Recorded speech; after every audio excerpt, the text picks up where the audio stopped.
پاکستان میں بہت بدل چکا ہے۔ ناظرین، اس ایک سال نے افغانستان میں موجود دوسرے ممالک بالخصوص پاکستان کو مطلوب دہشت گردوں کو منظم ہونے کا موقع دیا ہے، جبکہ افغانستان میں طالبان مخالف گروہوں کی کارروائیوں میں بھی اضافہ ہوا ہے اور آج ہی افغان مدارس کے ڈائریکٹر شیخ رحیم اللہ حقانی کو ایک خودکش حملے میں ہلاک کر دیا گیا۔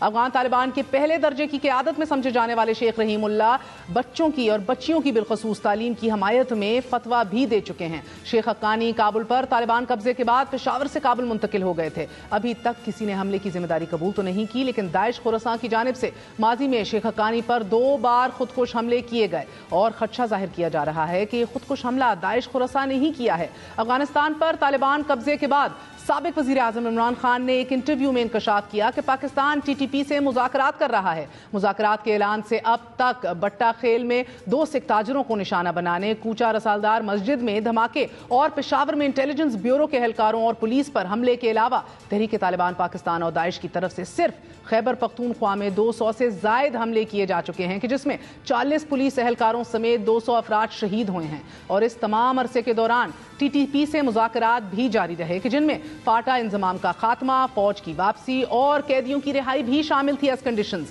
ان شرائط اور کچھ قیدیوں کی رہائی کی خبروں کے بعد مقامی آبادی کی طرف سے یہ خطرہ ظاہر کیا جا رہا تھا کہ جیسے ہی ٹی ٹی پی کے جنگجو رہا ہوں گے ویسے ویسے حالات میں خرابی ہوتی چلی جائے گی، اور اب ایسا ہی ہو رہا ہے۔ ٹی ٹی پی پاکستان کے سیٹلڈ ایریاز جیسے کہ سوات کے علاوہ وزیرستان میں بھی دوبارہ منظم ہوتی دکھائی دے رہی ہے، اور اسی خدشے کا اظہار وزیر دفاع خواجہ آصف صاحب نے بھی کیا۔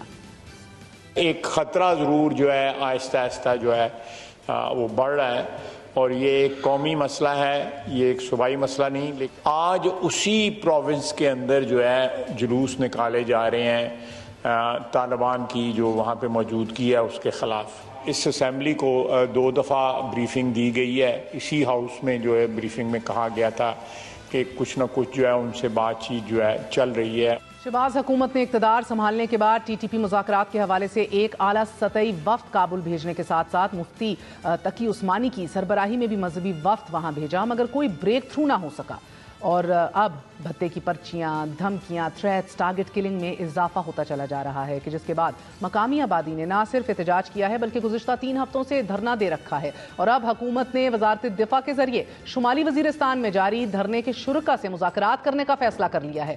16 رکنی جرگے کی قیادت خیبر پختونخوا اسمبلی میں اپوزیشن لیڈر اکرم دورانی کریں گے۔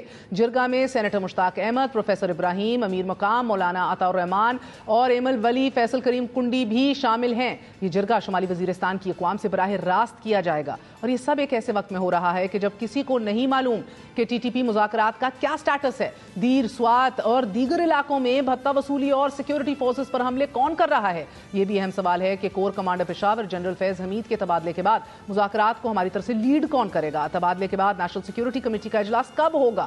ساتھ ہی یہ بھی اہم سوال ہے کہ عمر خراسانی کی ہلاکت کے بعد مذاکرات جاری بھی رہ سکتے ہیں یا نہیں، کیونکہ خراسانی کا افغانستان میں قتل اور افغان طالبان بالخصوص سراج الدین حقانی کا موقف کیا ہوگا؟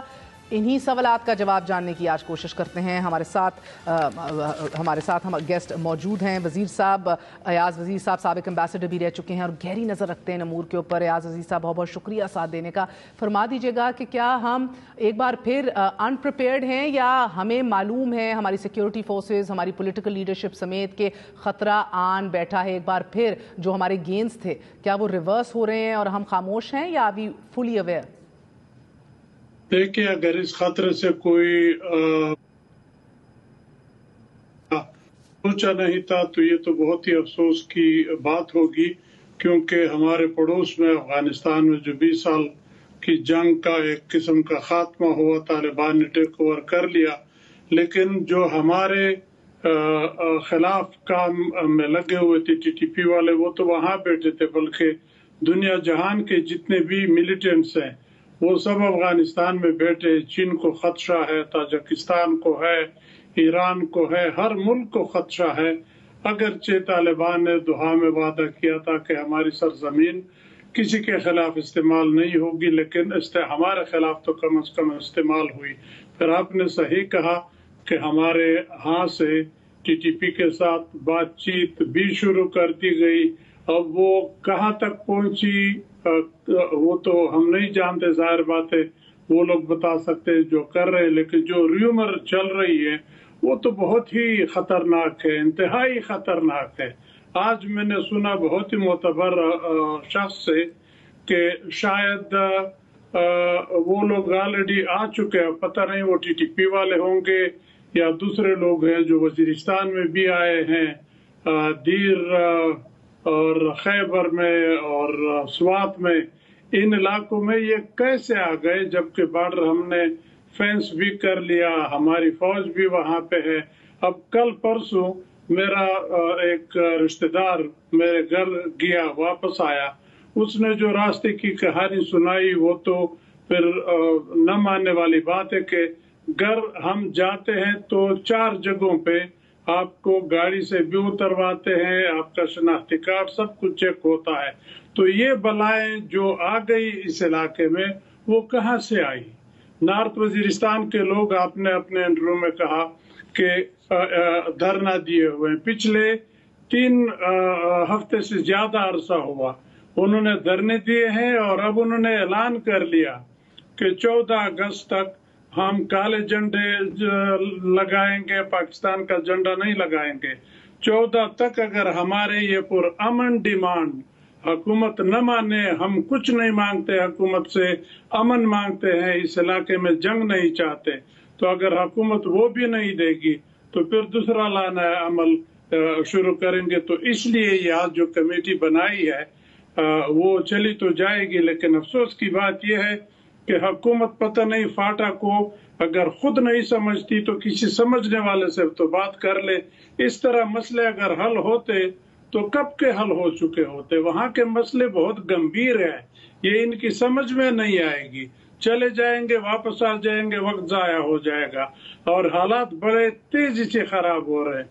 کوئی بھی شخص جو ذرا نامی گرامی ہے وہ اپنے گھر سے آج کل نہیں نکلتا، سوائے اس کے کہ اگر سیٹل ایریا آتا ہے چلا جاتا ہے، ورنہ قریبی رشتہ داروں کے پاس ہی رہتا ہے، باہر نہیں نکلتا، بیکاز ٹارگیٹڈ کلنگ شروع ہے، اوپن شروع ہے۔ بہت بہت شکریہ ایاز وزیر صاحب ہمارے ساتھ موجود ہیں، آپ نے گفتگو سنی۔ حالات بہت گمبھیر ہیں اور حالات تیزی سے ہاتھ سے نکلتے چلے جا رہے ہیں۔ یہ جرگا جرگا کھیلنے کا وقت ہے اور نہ ہی اس کے اوپر فقط بیان دینے کا وقت ہے۔ وزیر دفاع کی طرف سے، حکومت کی طرف سے، ہماری عسکری قیادت کی طرف سے وقت ہے۔ تو جس طرح آج سینیٹر اظہر ربانی صاحب نے کہا ایک بار پھر نیشنل ایکشن پلان کو ری وزٹ کیا جائے، ایک بار پھر قومی سیاسی اور عسکری قیادت سر جوڑ کے بیٹھے اور سنگل مائنڈڈلی ایک پالیسی مرتب کرے کہ اب اس افرید سے کیسے نمٹنا ہے جو مشکل سے اپنی قربانیاں دے دے کے، شہادتیں نوش فرما کے ہم نے جو گینز کیے تھے وہ کہیں لاسز میں نہ تبدیل ہو۔